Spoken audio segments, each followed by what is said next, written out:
Hello, Dr. Dyke Drummond here at the home of TheHappyMD.com in beautiful Seattle, Washington. Welcome to the latest episode of the Physicians on Purpose podcast. Tools so you can recognize and prevent your own burnout. Stories of burnout put to its highest and best use, and wellness leadership strategies. Everything you need to be a physician on purpose.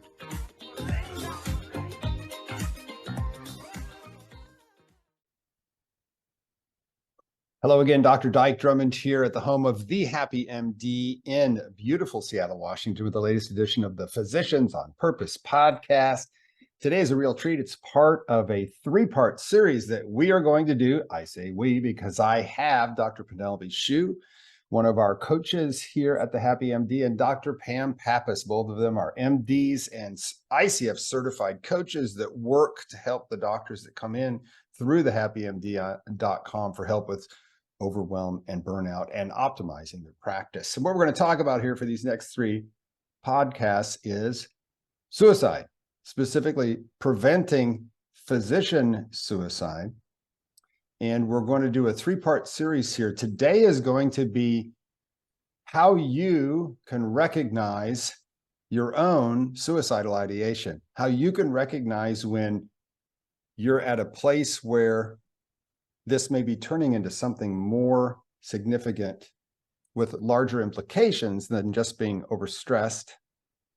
The next podcast, we're going to talk about if you, as a friend of a doctor, how can you tell that they may be having suicidal ideation and how do you respond to that? And then the third one is going to be specifically for physician coaches. What happens when you're having a conversation with a coaching client and all of a sudden the conversation turns to something that is tipping into suspicious for or actually true about suicidal ideation. So today we're going to talk about the first person experience. And let me just set the stage a little bit. Our philosophy here. I believe physicians are light workers. All of us stood at a fork in the road way back in the day when our choice was to go to medical school or do basically anything else. We decided to go to medical school because it was actually a calling. It marked us as someone who needs to have meaning and purpose as a helper and a healer in our professional life. And it's when we aren't able to make the difference that we want to make that our heart breaks. Especially if all it is EMR and other crap like that that gets in the way of you making a difference with your patients. And that's when burnout leaks in around the edges. Burnout is a combination of physical exhaustion, cynical and sarcastic, what's the use? And in itself, it is not a mental illness. It's a normal response to overwhelm in a light worker. However, there are complications of burnout that can go deeper into, for lack of a better word, what medicine is considered to be psychopathology. So depression, suicide, alcohol and drug addiction are all known complications of burnout. And what we want to talk about is how you can tell when you're tipping into the most significant of the depression complications, which would be suicidal ideation and suicide. And then we're also going to have a little bit of discussion about it's not always a mental illness. It may actually be a piece of a spiritual journey. We're going to talk about that a little bit too. So I have Dr. Penelope Shue and I have Dr. Pam Pappas with us. And I'm just going to toss this out here. Where do the two of you want to begin?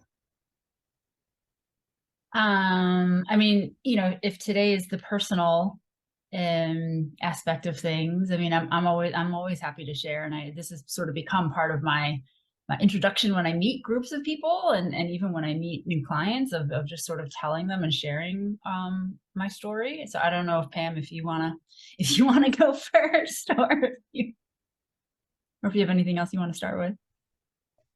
I don't usually bring this right out with my clients immediately. My story of suicidal ideation and all of that.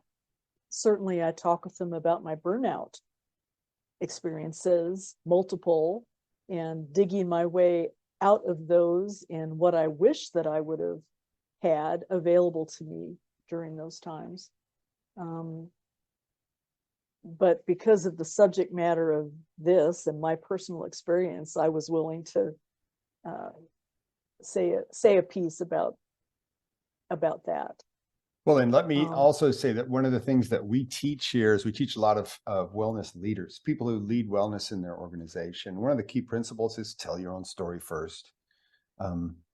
If you have a story of burnout and you're a wellness leader, you have a story of suicidal ideation and you're a wellness leader, the most powerful thing you can do inside your organization is actually tell your story, the good, the bad, and the ugly.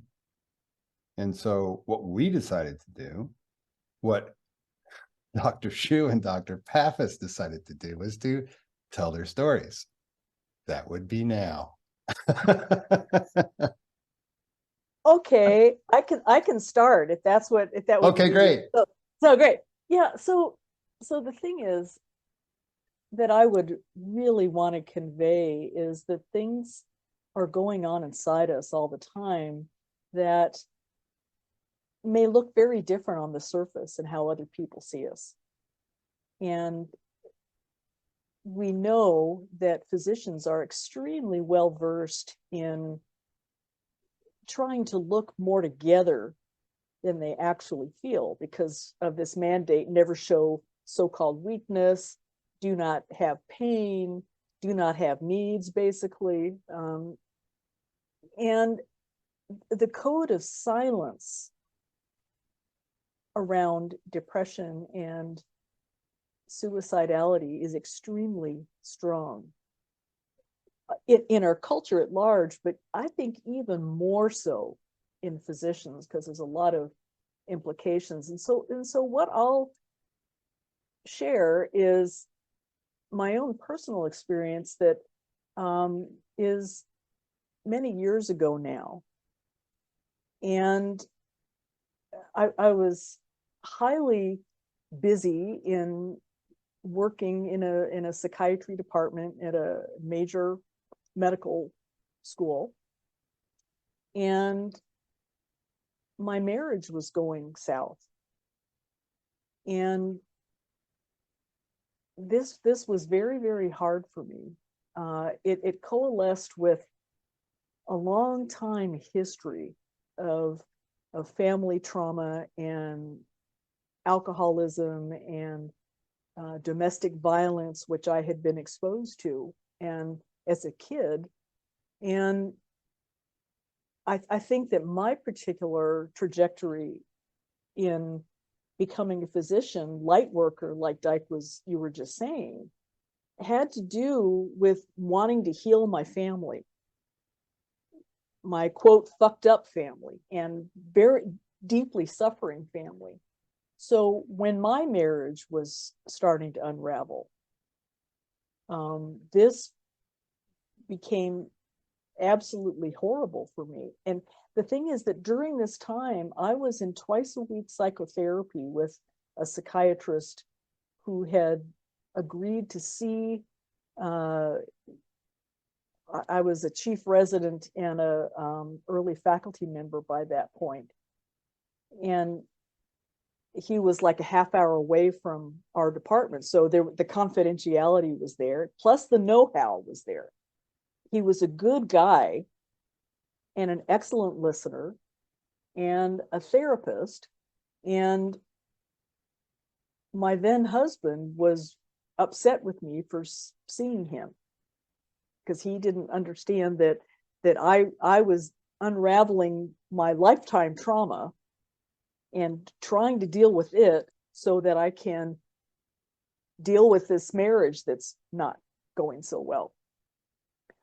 So the thing was that I was so depressed and so feeling unworthy and feeling so ashamed of all of that I started saving up tricyclic antidepressants from the medicine closet. This was when we had to the tricyclics, those will definitely kill you. And so and of course there were also some SSRIs too, but you know, if you get the nortriptyline, you know, and the amitriptylines, and you store enough of those, and you take them, you will cause yourself an arrhythmia and die. And I was collecting them for months with a plan. And I did not tell my psychiatrist that this was going on. Why did I not? I was ashamed for not being able to make any further inroads into the marriage, not able to write papers that I needed to write for my faculty stuff, just feeling slammed on about every side.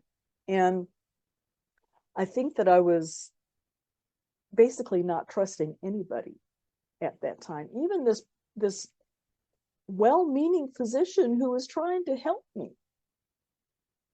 And at home, the man I was married to, he just didn't want to hear it. I was telling him about what had happened to me growing up and what I was trying to equalize, or trying to integrate, trying to come to terms with, come to some kind of peace with, so that I wouldn't be so triggery and yelly and all those things that he didn't like. And the problem was, for me, the way that I was seeing myself was a total failure. Even though on the outside, I was actually serving people. I was helping them through their suicidal stuff, through their addiction stuff. And I had lots and lots of medical student and resident patients, and some faculty member patients. So what I was doing in my work life was such a disconnect from how I felt in my personal life, was really, really jarring. And I thought that the only way out that I had would be to off myself.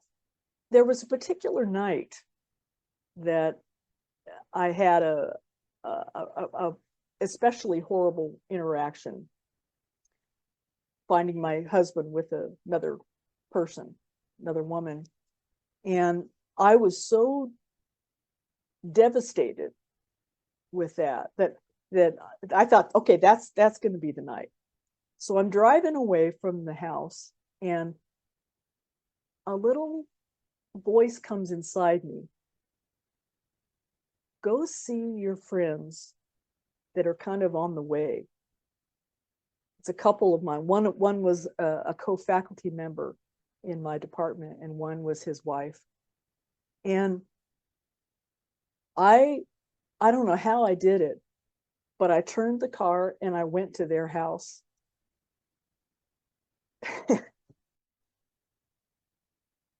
And they answered the door, and they let me come in the house and just talk to them about what was going on. Even then, I didn't tell them I had been thinking about killing myself.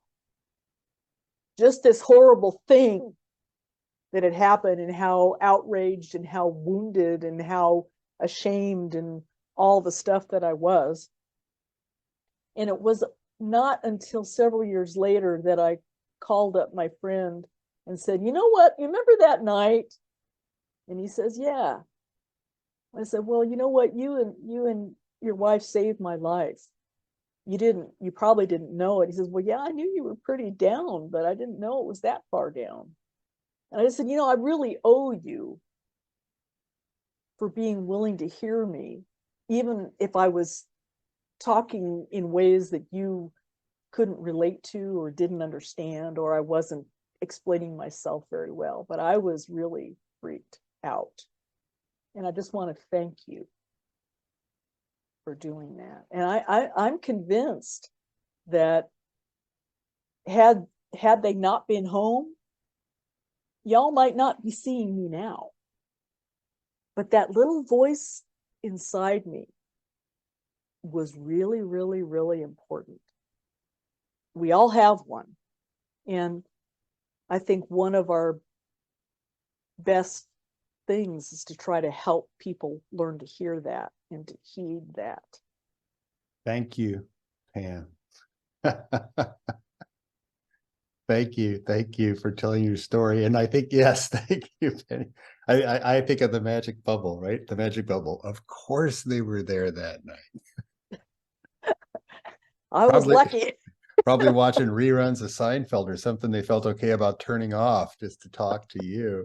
Now, what I want to do is, that was marvelous. And I want to just put in a little public service announcement, because we know if you are hearing stories like this and they resonate with your experience, dear listener, we don't want you to be left in the lurch here. So I'm going to just let you know that if you're recognizing yourself in this story and would like to do something about it, the physician support line, staff 24/7 with psychiatrists, volunteer free, is 888-409-0141. 888-409-0141. So what we're doing here today is sharing stories of our own struggles, so that you can understand that you're not alone. And Pam went first because she's super brave. And Penny's super brave too. And now it's her turn. Okay. All right. So my story is also many years ago. It actually started in medical school. For those of you who don't know me, I am a coach. I'm also a physician, and I'm also an actor. And I had gotten into an acting program and medical school at the same time. I had applied to both. And after what felt like, World War III in my house, I went to medical school. And as soon as I got there, like day one of convocation or whatever, the white coat, all of that, everybody's like giddy with excitement. And I was like, oh no, what have I done?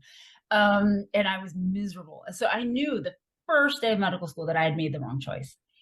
But I was there, and what am I going to do? And obviously it's always an honor to get into medical school. And I was like, all right, let me just see how this all goes. I can probably tough it through. But I was quite miserable. And so after my first year of med school, I decided to run off to LA and crash on all my friends' couches who were out there already, pursuing an acting career. And so I did that for the summer. I just kind of got my hands on whatever I could do, like student projects and low budget films and music videos and all this kind of stuff. And it was great. And it really kind of like rejuvenated me and made me kind of feel whole again. And I was like, okay, I feel like if I can kind of keep this balance, maybe I can get through medical school. So I went back for second year. And when I got back, everyone started like sort of tiptoeing around me and sort of like talking to me like I, had, I don't know, like I belonged in a padded room, basically. They're like, how are you feeling? Are you okay? Oh, you're back this year? And I was like, what in the world is happening? And I was like, yeah, I just went away for the summer. Like, what is this?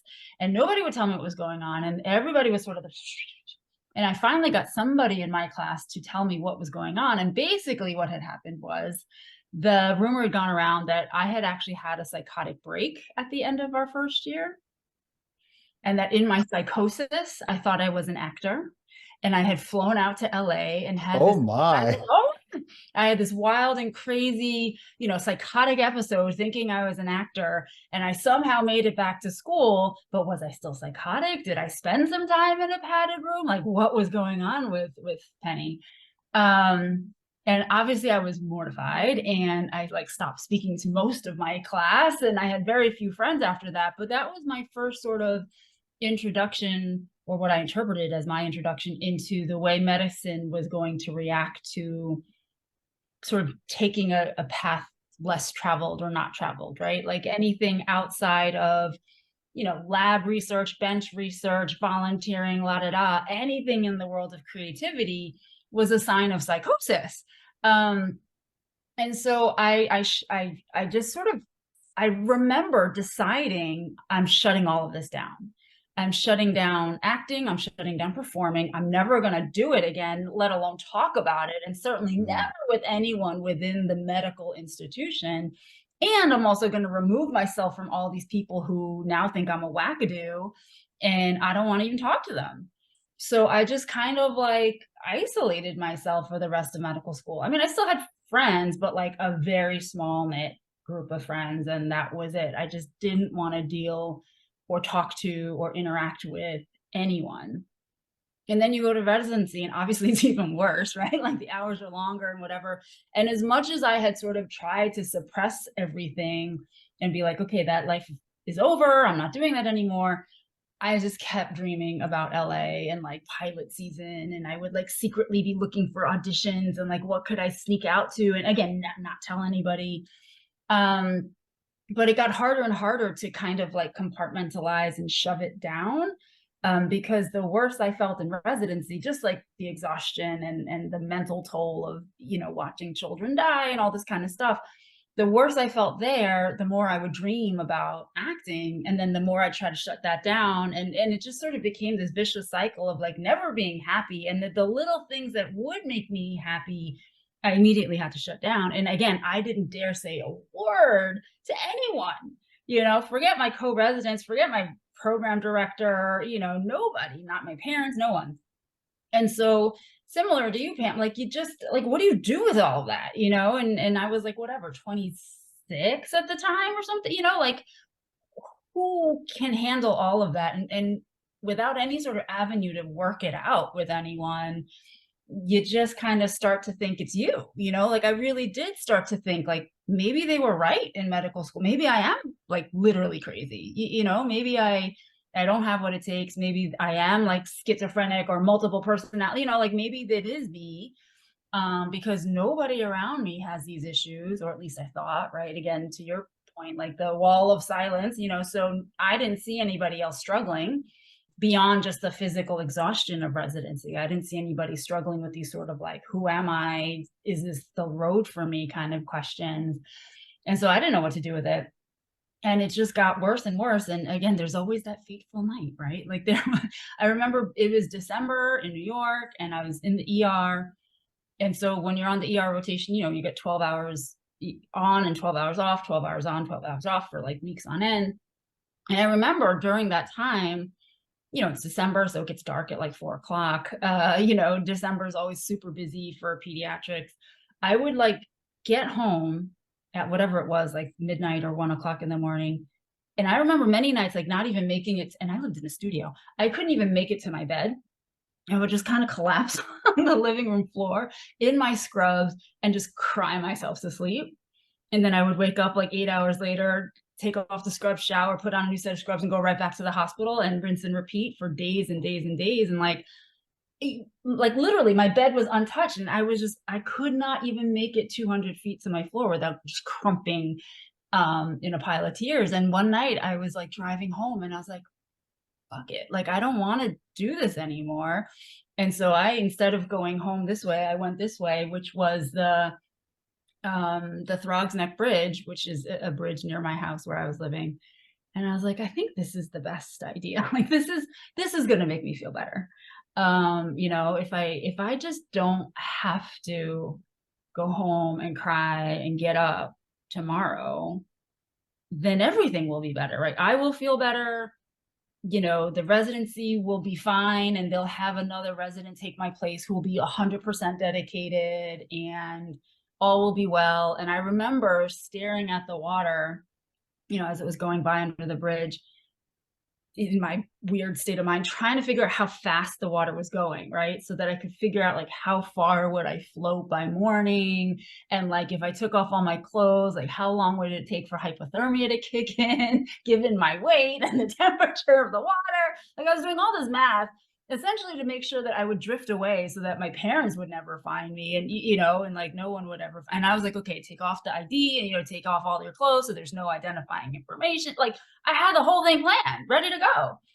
And so I got back in my car and I'm like, you know, taking off the ID and I'm doing all of this. And then very similar to your story, Pam, like I heard a tiny little voice, but it wasn't inside of me. It was like outside of the car. And it was just this very soft voice at first. And I'm just like ignoring it. And I'm like, all right, put my shoes over there, da, da, da, da. And the voice is getting louder and louder. And I finally kind of pay attention to it. And I recognize it as the voice of my grandmother, who had passed on during medical school. And now this is where I'm going to cry. She was always so proud of me because she was allowed to go to the 3rd grade in terms of education in her family. And at that time, she was the most educated woman in her entire line of women, right? She got to go to the 3rd grade. So the fact that I went to high school and then I went to college and then I went to medical school, like she was so proud of me. I think they like celebrated when I got into medical school, like they did like the firecrackers in her village, like it was a really big deal. And she was always like, this is why I came to this country, right? Like, so that you could do all of this. And so it was her voice, of course, who was basically just saying over and over again, not like this and not today. Not like this and not today. And it was just over and over and louder and louder. And I'm just like trying to ignore it. And finally I got so mad and I was like, well, if it's not like this and it's not today, then what the fuck is it? What am I supposed to do, Grandma? And I just sat there, and that's when I finally just like bawled my eyes out, and then I was like, okay, I actually don't want to do this. I don't want to jump off of a bridge in the middle of December in New York. And I just kept asking my grandmother, like, what am I supposed to do? If it's not like this and it's not today, and I don't want to bring your whole family shame, and I really genuinely don't want to do this, and what am I supposed to do? And somehow in all of that, it just came to me that like I would just have to quit. I was either going to have to quit my life or I was going to have to quit medicine. And as much as I tried to hold it together and ignore acting and all that, like clearly that path was only going to lead me one way, which was going to be to jump off the bridge. So I was like, all right, I tried it the good girl way, right? The good little Asian student way. And it's going to kill me. It's legitimately going to kill me. And so the next day I went to my residency director and I said, I quit. And I don't think he was that surprised. And he was like, well, just finish out the year. And then, at least you'll have your first year and you can moonlight or whatever. And then you'll always have a spot and la da da da da. And I never told him about the bridge. I never told anybody about the bridge until I started doing these types of talks. Honestly, I had actually forgotten about the bridge until I was prepping my first speaking engagement. And it was for a bunch of college students. And I was like, oh, like, look, how can I relate to these young kids who are so idealistic and like their life is about to blow up? And then it all kind of like came back to me, but I had blocked it out for like over a decade. But yeah, so I quit my residency, and then, the rest is history. I quit thinking I would never come back to medicine, and I like did acting full time, and I, dedicated myself to it.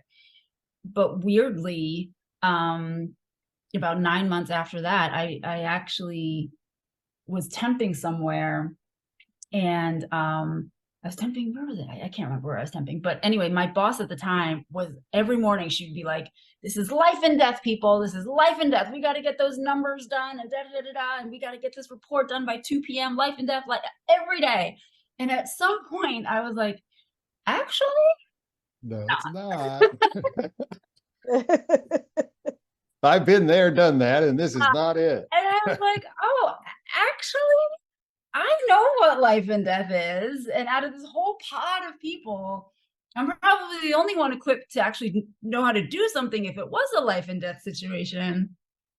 And maybe that's actually special. Maybe that's actually a good thing that I'm not just, an office rat. I'm not, quote unquote, just an actor. Like maybe it's okay that I have this special set of skills, and maybe I shouldn't, quote unquote, be wasting it doing PowerPoint and auditioning for student films, like maybe I should actually go back to what God, has gifted me, right? That not everybody gets that gift. And so it was a weird thing wherein I had to leave medicine to actually find my way back to it.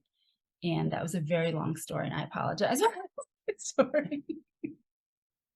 Thank you, thank you, thank you, thank you. You're both so brave. Oh my gosh, thank you so much. Yeah, I'm reminded of the hero's journey, right? Mm-hmm. Your own private Star Wars. Well, and Pam, you were saying that there are actually some statistics about how common this experience is. Can you please repeat those for us? Wow. We know there's different research studies that have been done, but of course we know that burnout itself is at least 63% of physicians will check all those three qualifiers that Maslach talked about. But in terms of quote mental illness, it's depending on where you are in your training. I've seen statistics looking at third-year medical students with suicidal ideation prevalence of 50%. I've seen some of those.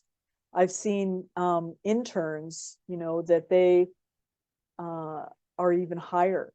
Not that they immediately are going to do something, that they're going to go jump off the bridge, or that they are going to take an overdose of medications, but having at least passing thoughts, or they think, if I have to do this any longer, I am going to, this is so horrible.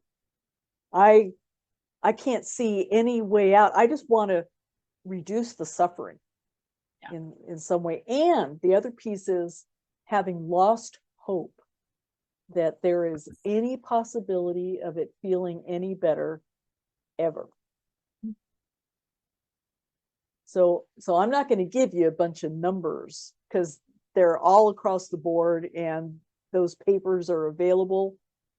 But the sense of loss of hope is what I really want to drive home here.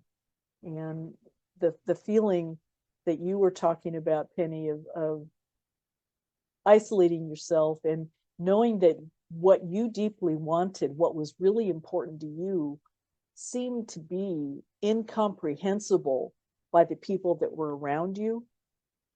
And that's something that I experienced as well, and that if you were to try to utter to some of these people what it was that you really wanted, that they would think that you were psychotic, when actually you're gifted is the darn truth. And a lot of those people that were your classmates or your residents or whatever, they have creativity inside them too, maybe differently showing up than being an actor or actress. But creativity is absolutely essential in medicine as well. And so I'm not surprised that they would shut you down, because they don't want to have this rumbling around inside themselves either. Yeah.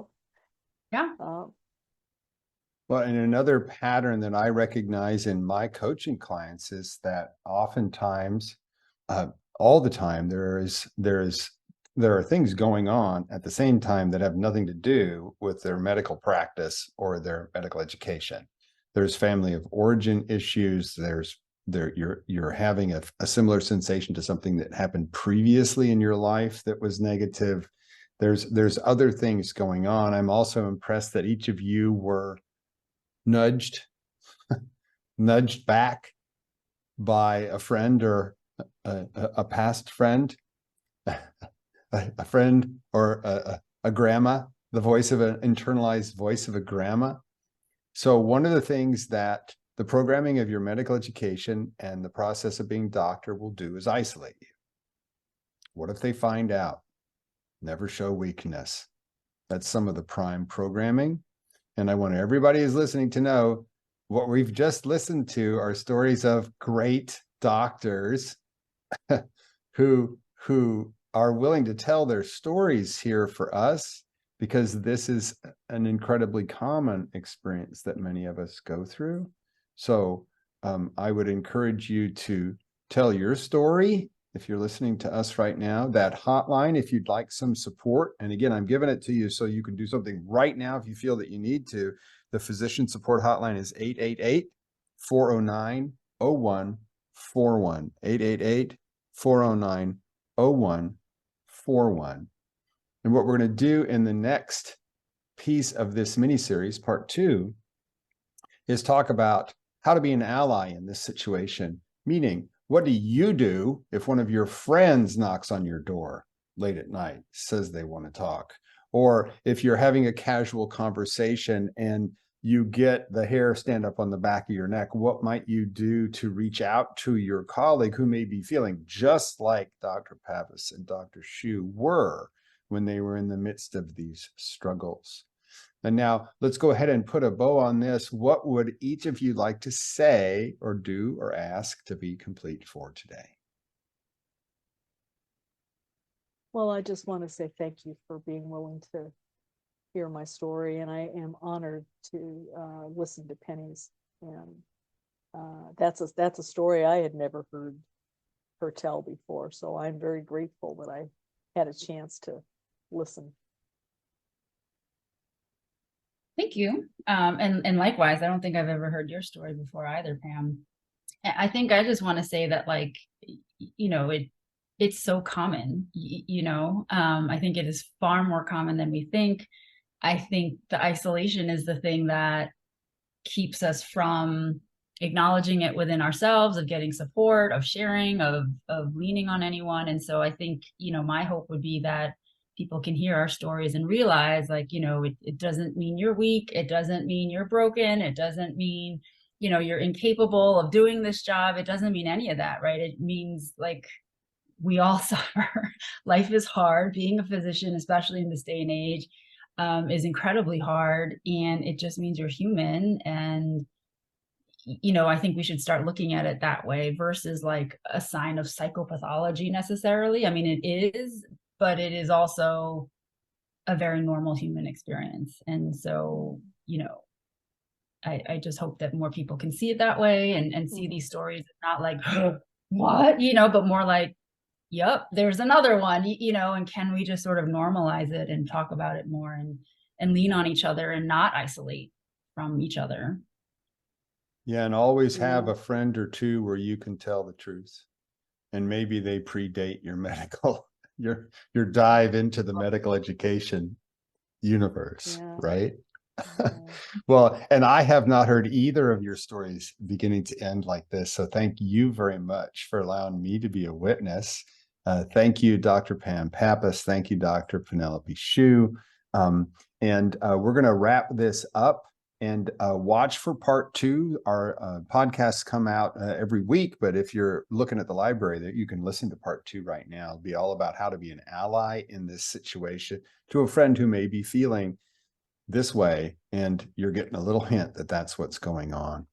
So Dyke Drummond here at the home of the Happy MD in beautiful Seattle, Washington, with the latest edition of the Physicians on Purpose podcast. Until all 3 of us see you again on the next episode, keep breathing and have a great rest of your day. Aloha. There you go. Mahalo.